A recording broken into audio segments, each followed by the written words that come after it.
Good morning students. आज हम यहाँ क्लास 12th के जो चैप्टर्स हैं उनके कवि परिचय के बारे में जानेंगे। तो पहला कवि हरिवंश राय बच्चन, जिन्होंने आत्म परिचय नामक चैप्टर लिखा। जन्म की बात करें तो 1907 में हरिवंश राय बच्चन का जन्म इलाहाबाद में हुआ। 1942 से लेकर 1952 तक इलाहाबाद विश्वविद्यालय में प्राध्यापक रहे। विदेश मंत्रालय में हिंदी के विशेषज्ञ रहे। बच्चन ग्रंथावली में 10 खंडों में इनका साहित्य हुआ और 2003 में इनका निधन मुंबई में हुआ।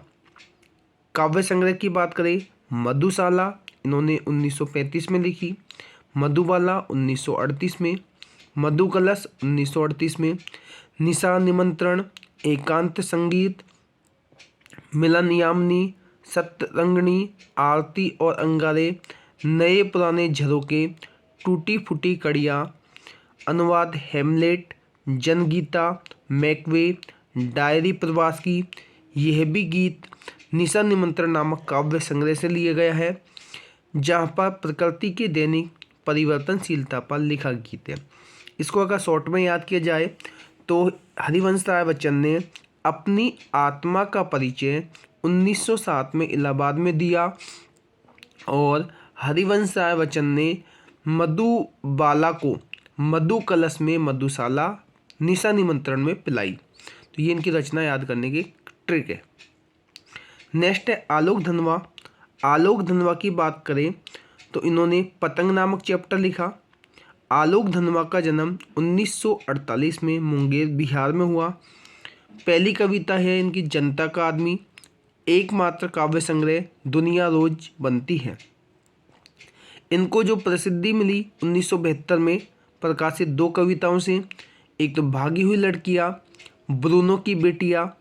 पुरस्कार इन्हें दिया गया था राहुल बिहारी साहित्य, बनारसी प्रसाद भोजपुरी पहल सम्मान। पतंग कविता जो है दुनिया रोज बनती है नामक काव्य संग्रह से ली गई है। ये एक लंबी कविता है।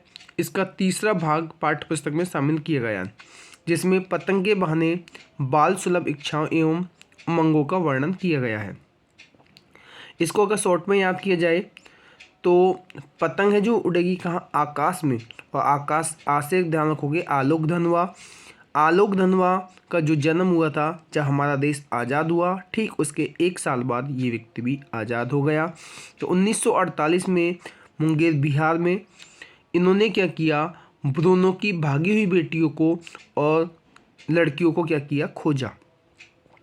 पुरस्कार की बात करें तो राहुल ने बिहारी और प्रसाद को पहला सम्मान दिया।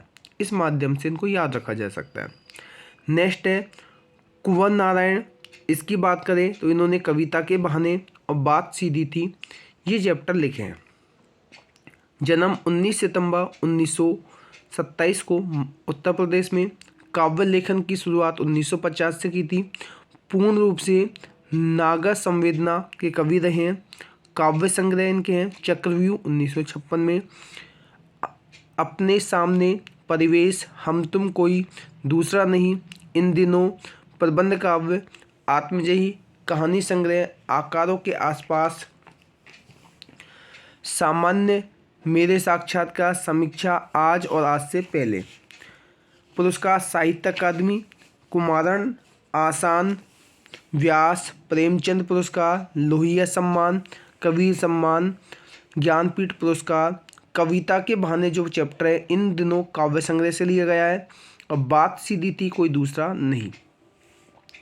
अगर हम इसको भी शॉर्ट में याद करना चाहे तो इसको इस तरीके से याद किया जाएगा कि कैसे क्या कविता, और कविता लिखेगा तो कौन, कुंवर नारायण, और उस पर क्या होगी, बात होगी। तो ये इसका है। और इन दिनों में इन्होंने चक्रव्यूह की क्या की, रचना की। इस तरीके से इसको याद रखा जाए। नेक्स्ट है रघुवीर साय। इन्होंने कैमरे में बंद अपाइज नामक कविता लिखी। जन्म 1929 में लखनऊ उत्तर प्रदेश में। समकालीन हिंदी कविता के संवेदनशील नागर, ऑल इंडिया रेडियो के समाचार विभाग से संबंध, पत्रिका कल्पना, दैनिक अखबार, नव भारत टाइम्स एवं दिनमान से भी संबंध, प्रमुख रचनाएं, सीढ़ियों पर धूप में, आत्महत्या के विरुद्ध, हंसो हंसो जल्दी हंसो, अज्ञे द्वारा संपादित, दूसरा सप्ताह, 1951 में आरंभिक कविताएं लिखी, निधन 1990 में दिल्ली में, सम्मान, साहित्य अकादमी पुरस्कार 1984 में, लोग भूल गए हैं के लिए दिया गया। यह कविता जो लोग भूल गए हैं काव्य संग्रह से ली गई है। इस कविता में शारीरिक चुनौती झेलते लोगों के प्रति संवेदनशील नज़रिया अपनाने के लिए प्रेरित करती है। इसको कैसे याद रखोगे? कैमरे में बंद अपाहिज जो व्यक्ति है उनकी सहायता कौन करेगा? रघुवीर साहे। और इन्होंने जो रचना लिखी, लोग हंसना भूल गए कि जल्दी जल्दी हंसो, इस माध्यम से याद रखा जाएगा।